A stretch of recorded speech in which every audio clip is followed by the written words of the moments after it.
Occasion ఏదైనా location ఎక్కడైనా తెలుగువారి వేడుక అంటే ఆలివ్ మిఠాయి ఉండాల్సిందే.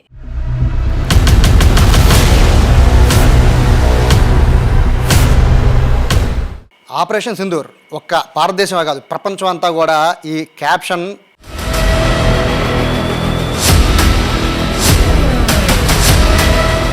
మొత్తం మారుమోగిపోతోంది. ఆపరేషన్ సింధూర్ పేరుతో తెల్లవారుజామున 1:30కి పిఓకే స్థావరాలపైన ఇండియన్ ఎయిర్ ఫోర్స్ చేసిన దాడి పట్ల అయితే మొత్తం దేశం అంతా కూడా హర్షిస్తోంది.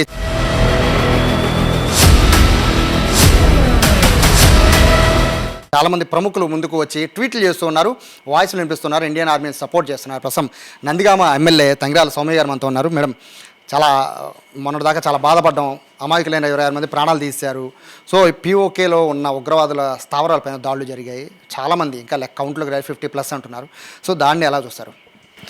చాలా సంతోషంగా ఉందండి. గౌరవ ప్రధాని మోడీ గారికి మన మనస్ఫూర్తిగా ధన్యవాదాలు తెలియజేస్తాను. ఆపరేషన్ సింధూర్ సక్సెస్ అయినందుకు.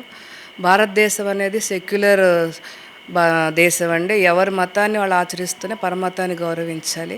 కానీ ఈ ఉగ్రవాదులు వచ్చేసి మత మూఢత్వంలో కూరుకుపోతున్నారు.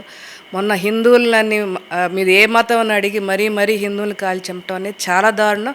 దీన్ని ప్రతి ఒక్కరు కూడా పూర్తిగా ఖండించాలండి. ఈ మత మూఢత్వంలో నుంచి బయటకు రావాలి. ఇది ఒక విష సంస్కృతి. ఇది దాన్ని రూట్స్ విస్తరించకముందే దీన్ని పూర్తిగా నాశనం చేయాలి. ప్రధానమంత్రి గారు చాలా మంచి చర్యలు తీసుకున్నారు. ఈ ఉగ్రవాదుల్ని ఉగ్రవాద దాడిని కూడా పూర్తిగా ఖండించాలని చెప్పి దీన్ని పెకిలించాలని పూర్తిగా ఒక మంచి నిర్ణయం తీసుకున్నందుకు మనస్ఫూర్తిగా ధన్యవాదాలు తెలియజేస్తూ, ఈరోజు 9 స్థావరాల మీద అటాక్ చేశారు. దాదాపు 50 మంది ఉగ్రవాదుల్ని అంతం చేసినందుకు చాలా సంతోషంగా ఉంది. దేశం అంతా కూడా గొప్ప రిలీఫ్గా ఫీల్ అవుతుంది. ఇలాంటి చర్యలు తీసుకున్న ప్రతి ఒక్కరి మీద కూడా భవిష్యత్తులో ఇలాంటి కార్యక్రమాలు చేయాలని, ఉగ్రవాదాన్ని పూర్తిగా ఈ దేశం నుంచి నిర్మూలించాలని కోరుతున్నానండి. న్యాయం జరిగినట్టుగా భావిస్తున్నారు. 26 మంది అమాయకులు సింధూర్ అంటేనే బొట్టు చెరిపేశారు అని దాని మీనింగ్ వచ్చేలాగా పెట్టారండి ఆపరేషన్ సింధూర్ అని. సో ఆ కుటుంబాలకు న్యాయం జరిగిందని భావిస్తున్నారా? పూర్తి న్యాయం అంటే సొంత వాళ్ళని కోల్పోయారండి. అది ఎంతమంది ఏం చేసినా కూడా ఆ లోటును భర్తీ చేయలేరు. కాకపోతే ఏదైతే చేసిన చర్యను ఖండించాలి, దాన్ని పూర్తిగా నివారించాలని చెప్పి ప్రధానమంత్రి మోడీ గారు తీసుకున్న నిర్ణయాన్ని పూర్తిగా ప్రజలంతా భారతీయులు ఉన్న ప్రతి ఒక్కరు కూడా చాలా హర్షం వ్యక్తం చేస్తున్నారు. మేము కూడా చాలా సంతోషంగా ఉంది. కానీ ఆ లోటును ఆ కుటుంబ సభ్యులకి ఎవరు కూడా భర్తీ చేయలేరు.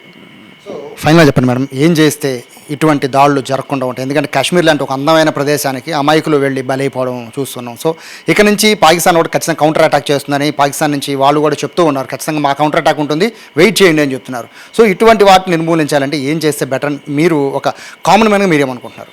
తప్పకుండా ఉక్కుపాదం పెట్టాలండి ఇటువంటి ఉగ్రవాద చర్యల మీద. భవిష్యత్తులో ఎలాంటి రాకూడదు. ఎందుకంటే వాళ్ళు ఎవరి మీద పగబెట్టుకొని సామాన్యుల ప్రాణం తీసుకోవటం చాలా దురదృష్టకరం. ఎందుకంటే చిన్న పిల్లల్ని ఉన్న తండ్రులను కూడా భార్యలు బ్రతిమాలుకున్నారు, వదిలేయండి అన్నా కూడా వాళ్ళ ఎదురుగానే కాల్చి చంపటం. ఆంధ్రప్రదేశ్ చూస్తే మౌళి గారు, అదేవిధంగా మధుసూదన్ గారు, వీళ్ళ ప్రాణాలు కూడా తీయటం చాలా దురదృష్టకరం. ఇలాంటివి విన్నప్పుడు చాలా చలించిపోతాం. భవిష్యత్తులో ఎందుకంటే రేపు మన కుటుంబాల్లో కూడా జరుగుతాయి ఇలాంటివి. కాబట్టి ఇవన్నీ తప్పించుకోవాలంటే ప్రతి ఒక్కరు కూడా ఉగ్రవాదాన్ని పూర్తిగా ఖండించాలి. ఇలాంటి చర్యలు రాకుండా భవిష్యత్తులో గవర్నమెంట్ కూడా మంచి చర్యలు తీసుకుంటుంది. అదేవిధంగా యుద్ధానికి కూడా ఎవరికి వాళ్ళు సంసిద్ధమని చెప్పి క్యాంప్స్ పెట్టడం కానీ ట్రైనింగ్ కూడా ఇస్తున్నారు 9 రాష్ట్రాల్లో కూడా. ఇది సంతోషకరమైన విషయం అండి. ఏదైనా ఇటువంటి చర్యలు ఎవరు కూడా ఎంకరేజ్ చేయకూడదు. మెయిన్ మతతత్వం వేరు, మూఢత్వం వేరు. మూఢత్వంలోకి ఎవరు కూడా ఏ మతమైనా సరే మూఢత్వంలోకి వెళ్ళకూడదు.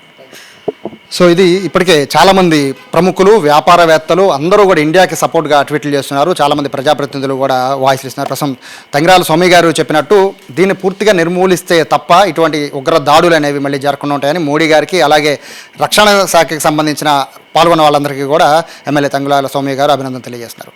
కెమెరా పర్సన్ కృష్ణతో సాయి, సుమన్ టీవీ, నందిగామ నుంచి.